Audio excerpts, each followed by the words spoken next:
Hello guys, welcome back to my channel. তোমরা সবাই কেমন আছো? আশা করছি ভালো আছো। আর আমি অনেক ভালো আছি। তো আজ আমি তোমাদের সাথে শেয়ার করছি কাবলি ছোলা দিয়ে ঘুগনি। তো প্রায় 3 ঘন্টা আগে আমি এই ছোলাগুলোকে ভিজিয়ে রেখেছিলাম। এরপর প্রেসার কুকারের মধ্যে জল দেব, আর এতে দিব সামান্য একটু নুন। আর এরপর আমরা প্রেসার কুকারের ঢাকনাটা দিয়ে প্রায় 2টো সিটি পড়া পর্যন্ত সেদ্ধ করে নেব এটাকে। এখন কড়াই গরম হয়ে আসলে দিয়ে দিব এটার মধ্যে সরষের তেল। এতে এখন দিয়ে দিচ্ছি ছোট ছোট করে আলু কেটে রেখেছিলাম, সেই আলুগুলো আমি এখন ভেজে নিব ভালো করে।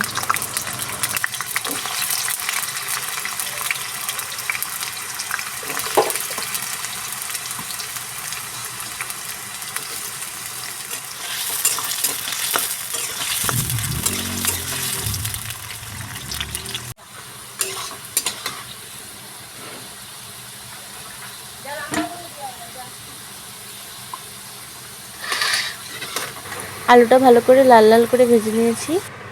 এখন আমি দিয়ে দিচ্ছি ফোড়নে শুকনো লঙ্কা, তারপর দিয়ে দিচ্ছি তেজপাতা, এরপর দিয়ে দিব খানিকটা গোটা জিরে, এরপর এতে দিয়ে দিব কুচিয়ে রাখা পেঁয়াজগুলো,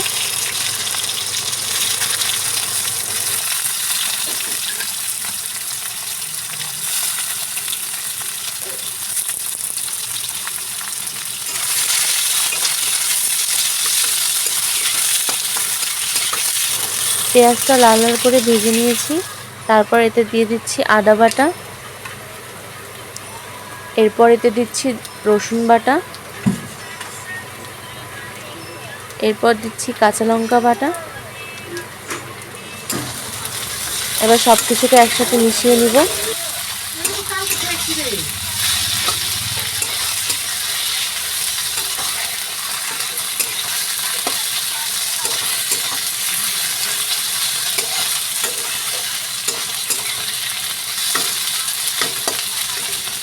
মশলাগুলোকে নাড়াচাড়া করে নিয়েছি।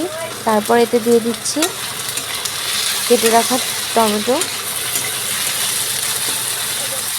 এরপর এতে দিয়ে দিচ্ছি নুন,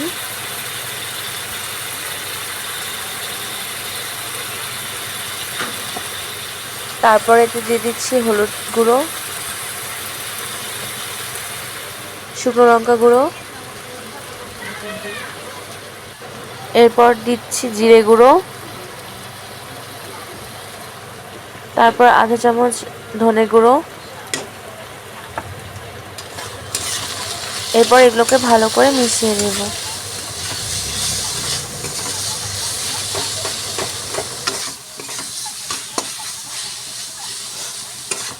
মশলাগুলো একটু ভাজা ভাজা করে নেওয়ার পর সামান্য জল দিয়ে কিছুক্ষণ ঢাকা দিয়ে মশলাগুলোকে ভালো করে কষিয়ে নেব।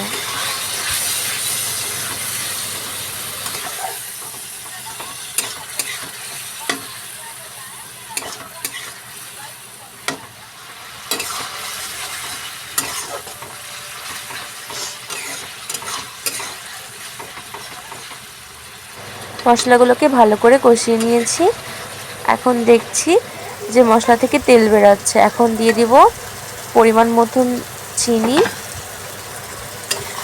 একটু মিষ্টি না দিলে ভালো লাগে না।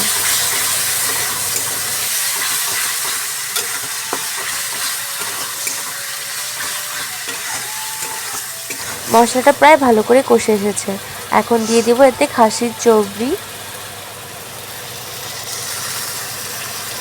এই খাসির চর্বিগুলো দিয়ে ভালো করে নাড়াচাড়া করে নিলাম। এটাকে দেওয়ার পর খানিকক্ষণ এটার সাথে মশলাগুলোকে ভালো করে কষিয়ে নেব।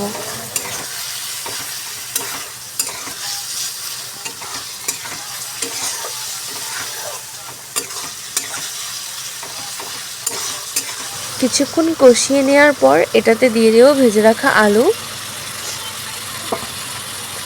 আলুগুলোকে দিয়ে ভালো করে আলুর সাথে মশলাটাকে ভাজা ভাজা করে নেব।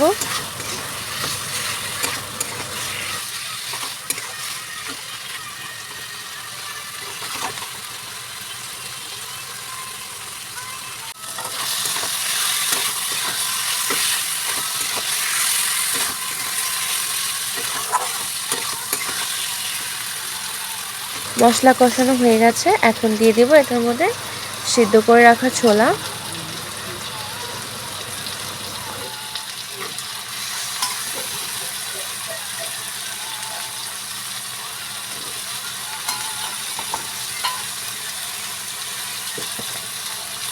তারপর আবারও সব মশলাগুলোকে একসাথে ভালো করে কষিয়ে নেব।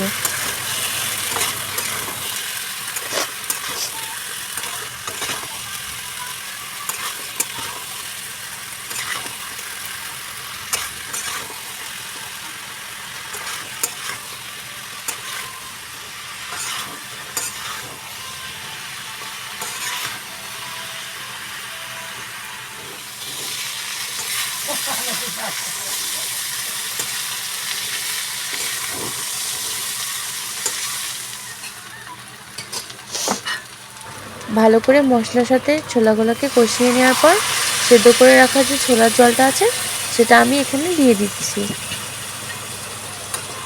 বেশি পরিমাণে জল দেব না, কারণ কি আমার কষাতে কষাতে আলু আর ছোলা দুটোই সেদ্ধ হয়ে গেছে। তাই খানিকটা কম জল দিয়ে এটাকে ভালো করে সেদ্ধ করে নেব।